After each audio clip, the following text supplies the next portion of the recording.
At dahil may bisita na naman kami, kaya ito napagawa na naman ako ng dessert. First trial ko nga to, pero sabi ng mga bisita, ang sarap daw. So anong gagawin kapag masarap? E di i-share. Kaya ito, magluluto tayo ngayon ng apple pie. Halika, samahan mo ako, magluluto tayo. Ilang ingredients nga lang to ay makakagawa ka na ng napakasarap na apple na pie na to. Ayan, tignan nyo naman ang itsura. Kaya halika, luto tayo.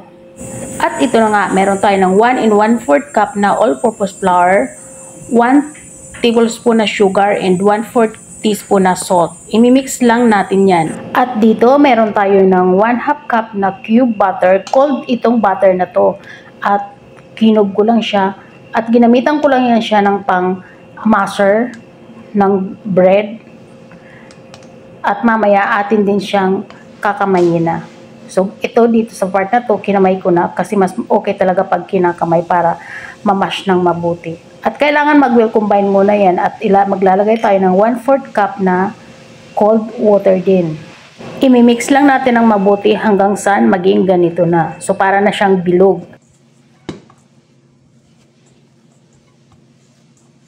At kapag okay na, ilalagay na natin sa cling wrap. So, ayan, nilagay ko sa cling wrap at ilalagay natin ito sa refrigerator habang gumagawa tayo ng ating ingredients para sa filling natin sa ating apple pie. At magiging ganito na ang itsura niyan. At dito naman, meron tayo ng 2 pirasong mansanas. Hinat ko lang yan. At tatanggalan natin ng balat at ng bilog na matigas sa gitna. At slice natin ng cube hanggang sa maging ganito na. At meron ako ng kalahating lemon yan. In-squeeze ko lang, nilagay ko sa ating apple. At dito sa isang bowl, naglagay ako ng 1/3 cup na white sugar at 1/4 cup na brown sugar. At 1/4 cup na all-purpose flour at 1 tablespoon na cornstarch, 1 teaspoon na cinnamon at 1 teaspoon na nutmeg. At minix lang natin yan ng mabuti. At dito sa part na to, hindi ko na on yung camera, akala ko na on ko na. Nilagay ko na yung ating nutmeg mixture, cinnamon mixture, and sugar sa ating apple filling. Doon sa apple na nilagyan natin ng lemon. So, ayan, tinikman ko yan para kung okay na yung lasa. At dito, kinuha ko na yung ating crust galing sa ref. At naglagay lang ako dyan ng flour para naman hindi dumikit yung ating crust. So, ayan, nilagay ko na ngayon sa ating baking pan. Tinanggal ko lang yung excess at nilagay ko sa gilid. Kaya mas mabuti kung naka-round talaga yung inyong pagpalapad ng inyong crust. Pero okay lang yan. Kaya namang gawa ng paraan yan. At habang ginagawa nga pala natin ito, shoutout nga pala sa aking mga top fan. Maraming salamat sa inyong walang sawang pagsuporta at panonood sa aking mga video at pagko-comment dyan. At dito sa part na to, tinusukan ko lang yan nung ating tinidor. At ilalagay na natin yung ating filling, yung ating apple filling.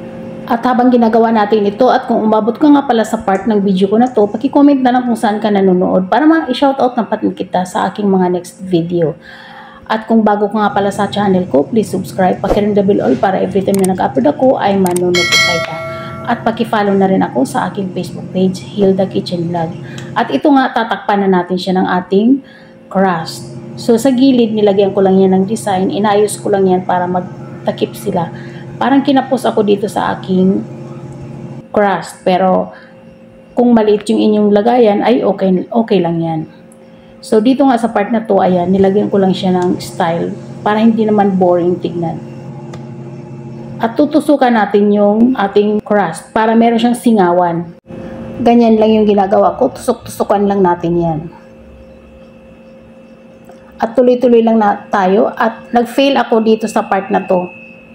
Nilagay ko na yan sa oven. Pero tinanggal ko siya ulit at naalala ko maglalagay pa pala tayo ng egg yolk. Kaya dito sa part na to, na oven na yan, nilagyan ko na siya ng egg yolk. At once na nalagyan na natin ng egg yolk, dito sa aking preheated na oven, i-bake natin yan ng 40 to 45 minutes. Then after 45 minutes, ito na yung itsura niya. So, na-ref ko na yung ito at kinabukasan na ito. At ayan, ini-slice ko na at makikita nyo naman sa pag-slice pa lang, ang sarap na niya tignan at ang sarap na niyang papakin. So, napakasarap nito sa ating mga kape, masarap din ito sa soft drink. So ayan, tingnan ninyo kung gaano kasarap. Kaya mapapa-yummy ka talaga. So ayan guys, meron na tayo ng apple pie. So thank you for watching. Hanggang dito na tayo. Bye!